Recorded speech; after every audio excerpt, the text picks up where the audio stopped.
پچھلی کسی ویڈیو میں ہم نے یہ دیکھا تھا کہ اگر دو اشیاء ایک دوسرے کی جانب بڑھیں تو دونوں ایک دوسرے کے بنسبت کچھ ویلوسٹی رکھتی ہیں جسے ہم اضافی ویلوسٹی یا ریلیٹیو ویلوسٹی کہتے ہیں. اور اسے معلوم کرنے کے لیے ہم ان دونوں کو سائن سمیت ایک دوسرے میں جمع کر دیتے ہیں. مثلا ہمیں بھیڑ کی نسبت سے شیر کی یا شیر کی نسبت سے بھیڑ کی ویلوسٹی معلوم کرنی ہو تو بس مثبت منفی کا فیصلہ کر کے ان دونوں کو جمع کر دیجئے. یہ منفی ہے تو خود بخود سبٹریکٹ ہو جائے گی. لیکن اگر بھیڑ اور شیر دونوں الگ الگ سمتوں میں ہو تو کیا ہوگا؟ ظاہر ہے براہ راست تو جمع یا تفریق نہیں کر سکتے، گویا کچھ نہ کچھ ویکٹرز کے اجزاء سے لینا دینا ہوگا. تو بھائی اس بات کو کچھ ایسے سمجھیے کہ اگر شیر 3 میٹر فی سیکنڈ سے آگے بڑھ رہا ہے تو ہم اس بات کو ایسے بھی تو کہہ سکتے ہیں کہ زمین 3 میٹر فی سیکنڈ کی رفتار سے پیچھے آ رہی ہے. ظاہر ہے دراصل تو ایسا نہیں ہو رہا، ایسا ہو رہا ہے ایسا.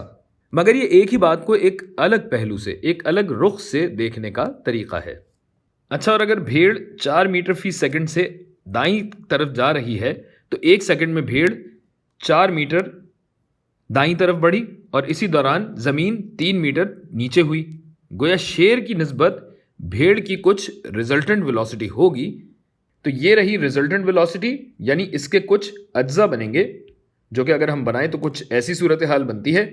اور یہ دیکھیے کہ ویکٹرز کی شکل میں اسے کچھ ایسا لکھا جا سکتا ہے جس کے ذریعے ہم اپنا سر تا دم اصول لگا کر، یعنی ہیڈ ٹو ٹیل رول لگا کر ریزلٹنٹ ویلوسٹی یعنی کل ویلوسٹی یا اضافی ویلوسٹی 2 ڈائمنشن میں معلوم کر سکتے ہیں. جواب تو خیر میں نے پہلے ہی لکھ دیا، لیکن اس جواب تک پہنچے کیسے یہ ذرا سمجھ لیجئے کہ یہ ایک قائم الزاویہ مثلث یعنی رائٹ اینگل ٹرائنگل ہے جس میں پائتھاگورس تھیورم لگتا ہے. ہائپوٹینیوس کا اسکوائر برابر ہوگا بیس کا اسکوائر یعنی 4 کا اسکوائر جمع پرپینڈیکولر کا اسکوائر یعنی 3 کا اسکوائر. تو یہ کر کے آپ کی ہائپوٹینیوس آئے گی √25 یعنی 5 میٹر فی سیکنڈ. جبکہ اگر یہ تھیٹا آپ کو معلوم کرنا ہے تو اس کے لیے آپ کیا لگائیں گے؟